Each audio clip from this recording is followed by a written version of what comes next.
Halo semuanya, perkenalkan nama saya Zakia Mlet Maula dengan NIM 24051204141. Kali ini saya akan mempraktikumkan mengenai routing dinamis OSPF di Mikrotik. Pertama-tama untuk topologinya di sini kita memiliki 3 router, 3 PC, 1 server dan juga 1 internet yang akan menghubungkan semua komponen ke internet. Pertama-tama kita perlu start. Nah, selanjutnya kita masuk ke step pertama, kita masuk ke bagian Winbox, lalu pergi ke bagian IP di bagian addresses. Di sini kita tambahkan address listnya seperti berikut. Lalu di PC3 kita pergi ke bagian Winbox juga. Di bagian addresses kita tambahkan address listnya seperti berikut. Dan yang terakhir pada bagian server, kita tentunya menambahkan address listnya yakni seperti berikut hingga 4343 ini. Untuk yang 192 ini merupakan address list untuk yang terhubung ke internet. Selanjutnya kita pergi lagi ke bagian PC1. Kita tambahkan routing OSPF-nya. Untuk network yang kita tambahkan yakni seperti berikut. Lalu ke PC3 kita tambahkan networknya seperti berikut. Lalu untuk pada bagian server kita tambahkan networknya yakni seperti berikut.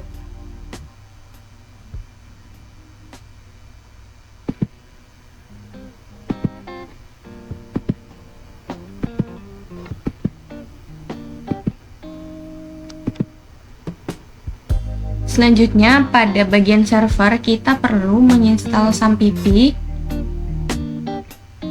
Lalu kita perlu meng-on-kan atau men-start Apache. Lalu kita pergi ke Mozilla Firefox, kita tuliskan localhost, maka di sini dia akan menampilkan isi dari indeks. Lalu kita lanjut ke step selanjutnya, kita pergi ke bagian IP lalu bagian DNS. Kita atur menjadi allow remote request dengan mencentang bagian ini. Lalu kita pergi ke bagian statis, kita tambahkan DNS statisnya dengan nama jarcom.com dan juga address listnya seperti berikut. Lalu kita klik OK.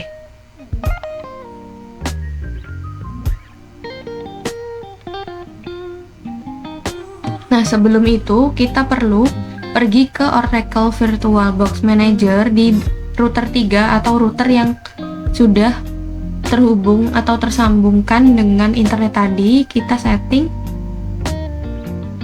networknya. Nah, untuk adapternya di sini saya menggunakan adapter 4 atau kalau di GNS 3 itu di Ethernet 3. Kita ubah menjadi bridge adapter. Lalu untuk premises modenya kita allow-kan semuanya. Kita kembali lagi ke server, kita atur di DHCP client, kita tambahkan di sini saya menggunakan interface Ethernet 4. Lalu dia akan mendapatkan IP address dari si internet tersebut. Lalu kita pergi ke bagian firewall, kita tambahkan bagian NAT dengan out interface-nya yakni Ethernet 4 dan juga untuk action-nya kita pilih menjadi masquerade. Nah, kita balik lagi ke bagian DNS, kita perlu mengallokan ini. Nah, kita coba cek apakah dia sudah terhubung dengan internet ataukah belum dengan cara mengping 888. Nah, di sini dia sudah mereply, tandanya dia sudah terhubung dengan internet. Selanjutnya kita pergi ke bagian Mozilla Firefox pada PC1, PC2 dan juga PC3. Kita cek pada HTTP 434341. Nah, di sini isinya sama dengan pada localhost tadi. Kita coba cek pada PC2 juga.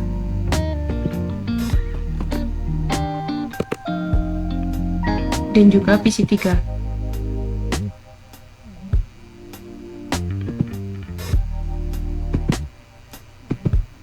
Nah, lanjut ke step selanjutnya. Kita masuk ke Winbox lagi. Kita tambahkan IP dari si PC1, PC2, dan juga PC3 beserta server. Untuk PC1, kita tambahkan menggunakan IP dinamis dengan cara masuk ke bagian IP, lalu ke DHCP server. Kita tambahkan di bagian DHCP setup. Saya contohkan.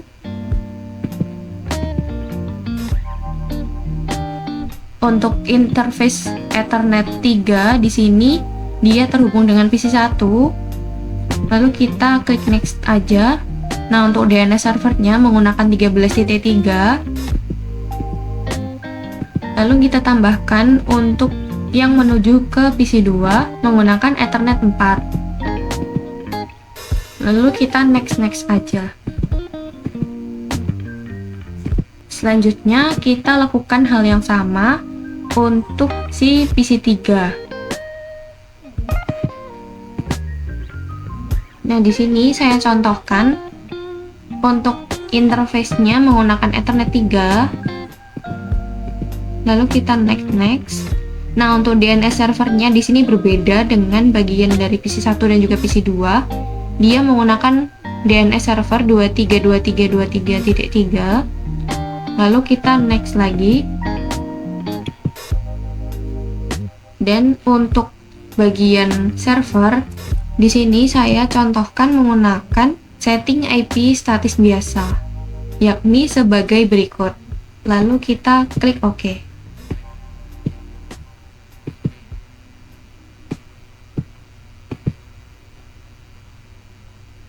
Nah, di sini kita coba IP config. Karena saya sudah terlebih dahulu mencoba menggunakan IP config Rhino, maka kita tidak perlu menggunakan Rhino lagi. Namun, jikalau IP-nya belum diketahui, kita menggunakan IP config Rhino, maka nanti IP-nya akan otomatis diketahui. Nah, di sini kita coba ingin melihat IP dari si PC1. Di sini dia mendapatkan IP address yakni 1.60 dengan subnet masknya .192 dan juga default gateway-nya 1.62. Kita coba cek juga di PC2. Dia memiliki IP address yakni 1.125 dengan subnet masknya sama yakni .192. Lalu untuk default gateway-nya yakni 1.126. Kita coba cek juga di bagian PC3. Di sini untuk IP address-nya yakni 1.251 dengan subnet masknya .128 dan juga default gateway-nya 1.254. Nah, kita coba ping di PC1 ke server.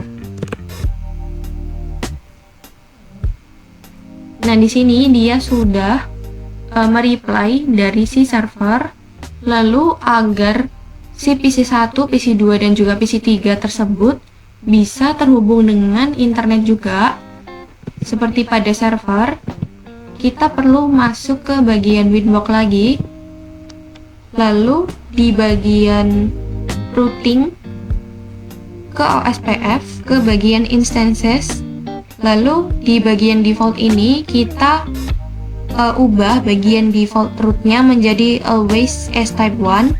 Lalu kita apply, lalu kita OK. Di sini kita coba ping 888. Apakah si PC1 tersebut sudah terhubung internet?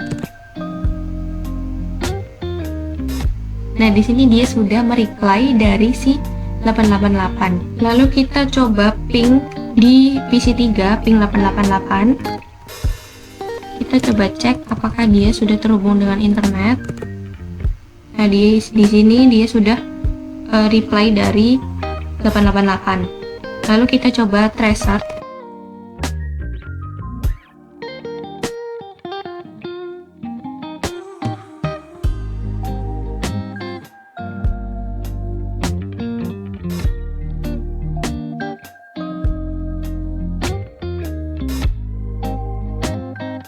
Nah, di sini dia sudah mendapatkan jika dia ingin ke internet, dia bisa melalui 1.254, lalu melalui router 2 ke bagian router 3, lalu dia tembus ke internet. Nah, karena kita sudah atur tadi di bagian servernya, kita atur menjadi always as type 1, maka nanti di bagian PC 1 dan juga PC 3, di bagian roots dia akan berubah atau dia akan menambahkan addressesnya 000 dengan gateway-nya 13.13.13.3, yakni di mana itu adalah rute untuk menuju ke internet. Nah, begitupun di PC 3 dia akan menambahkan addressnya yang sama, namun gateway-nya berbeda, yakni 23.23.23.3, yakni adalah rute untuk menuju ke internet. Lalu kita lanjut ke step selanjutnya, yakni dimana jika kita ingin failover dari misalkan router 1 dan juga router 3 kita putus, apakah dia masih bisa mengirimkan atau masih bisa tersambung ke internet? Kita coba caranya, yakni pada bagian isi 1 kita masuk ke bagian interface. Nah, di sini dia masih menjadi R semuanya. Nah, kita pergi ke bagian new terminal. Nah, di bagian new terminal ini kita tinggal kopas seperti berikut: interface ethernet set disable running check sama dengan no, untuk nomornya yakni 0, 1, 2 dan 3 serta 4. Lalu kita enter. Nah, di sini kita cek lagi di bagian interface. Nah, di sini awalnya kan ethernet 5 dia masih R atau masih terhubung. Nah, di sini karena kita sudah menyetingnya, maka di ethernet 5 ini dia tidak terhubung. Jadi seperti pada topologi yang sudah kita buat. Nah, selanjutnya di bagian PC 3 kita juga atur sedemikian rupa. Kita pergi ke bagian terminal, lalu kita tinggal paste, dia juga enter. Nah, di sini yang terhubung hanya pada ether 1, 2 dan juga 3. Dan juga pada bagian server kita tentunya harus mempastekan juga.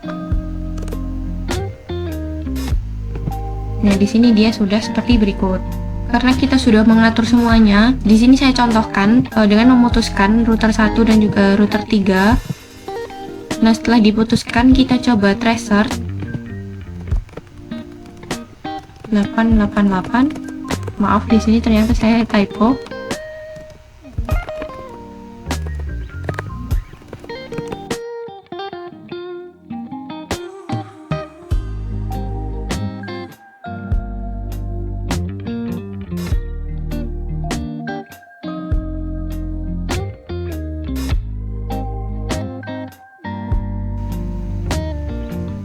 Nah, di sini dapat dilihat bahwa karena tadi kita sudah putus, maka dari PC 1 dia melalui 1.62, lalu dia ke router 1 yang menuju ke router 2, lalu dari router 2 dia ke router 3 melalui 2323.3, lalu dia langsung tembus ke internet. Jadi dia tidak langsung ke router 3, namun dia mencari ke router lainnya. Jadi dia muter terlebih dahulu.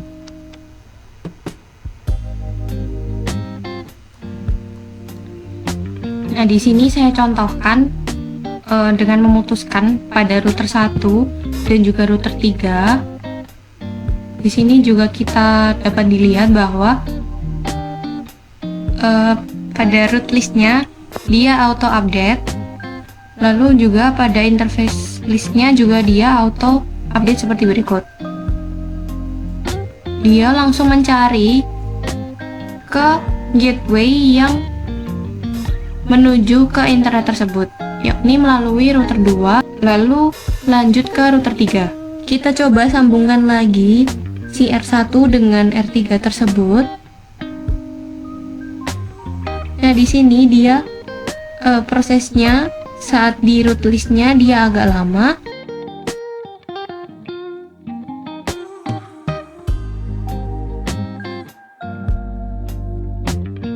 Nah, di sini dapat dilihat bahwa dia langsung mengganti ke gateway 13.13.3 dan untuk di sini juga dia terganti ke 13.3. Jadi saat ingin menghubungkan kembali dia nunggunya agak sedikit lama. Nah, sekian dulu praktikum dari saya. Bila ada salah kata, salah pengucapan ataupun salah ketik mohon dimaafkan. Sekian dan terima kasih.